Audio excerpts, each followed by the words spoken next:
Mon enquête de généalogie, le mystère du poilu, écrit par Marie-Odile Merniac.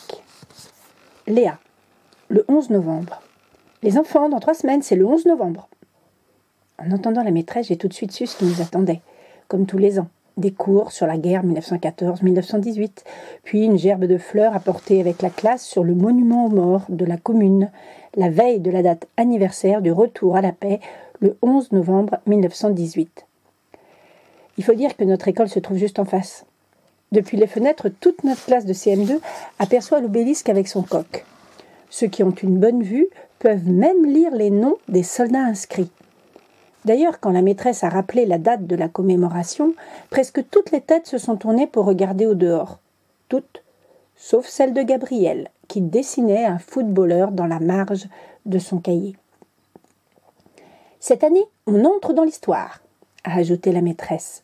« On va essayer de retrouver qui étaient tous ces jeunes gens disparus au cours de la guerre. Pas seulement leurs noms, qui sont inscrits sur le monument, mais leur vie. Vous allez vous transformer en détective du passé et chercher leur date de naissance, leurs parents, leur métier avant la guerre, s'ils étaient mariés. « Oh là, je sais pas faire ça, moi !» s'est exclamé Hugo. « Pour Léa, » a ajouté Gabriel en me montrant, « ça va être trop facile. Son arrière-arrière-grand-père est sur le monument. Elle a juste à interroger sa famille. »« Pour moi aussi !» a précisé Chloé en levant le doigt. « J'ai un grand-oncle mort pendant la guerre.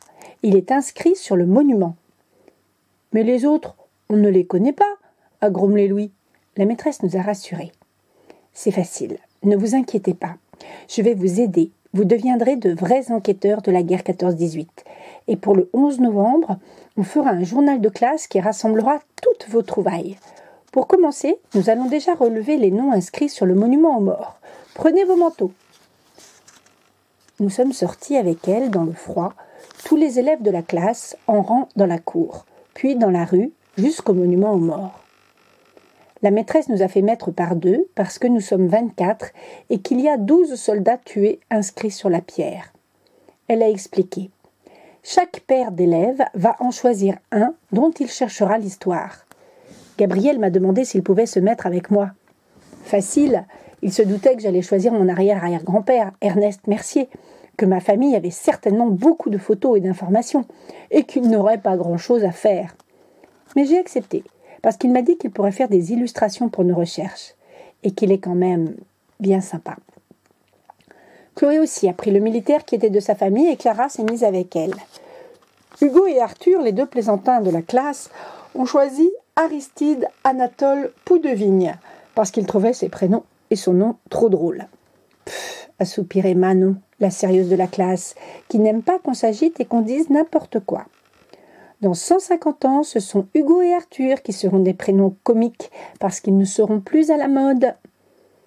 Les autres ont mis plus de temps à choisir. Il faisait gris, la haute pierre était impressionnante et on la regardait vraiment pas comme les autres années. Certains des soldats morts avaient leurs photos en médaillon sur le monument, d'autres simplement leur nom et leur âge. « Il a le même âge que mon grand frère », a dit Manon en choisissant le sien, et cela a rendu la classe un peu plus silencieuse. L'après-midi, de retour dans l'école, la maîtresse nous a parlé de Mémoire des hommes, un site internet créé pour ne pas oublier tous les soldats morts au cours de la Première Guerre mondiale. 1 300 000, un chiffre énorme. Toutes les familles ont perdu un fils, un neveu ou un cousin au cours de la guerre. « Tous des poilus !» a crié Hugo qui n'écoutait pas. Les soldats de 14-18, on les appelait des poilus. Parce qu'ils ne se rasaient pas ? A demandé Arthur en riant. Si, les soldats gardaient la moustache parce qu'elle était à la mode, mais ils se rasaient. La maîtresse a expliqué. À l'époque de Napoléon, un siècle avant la guerre de 1914, les soldats de la garde impériale étaient les plus braves de tous. Les braves des braves, disait-on. Et parce qu'ils portaient une grande coiffe en fourrure, on les appelait des poilus.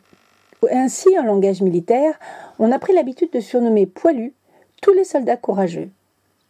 Ça, c'était une information sympa.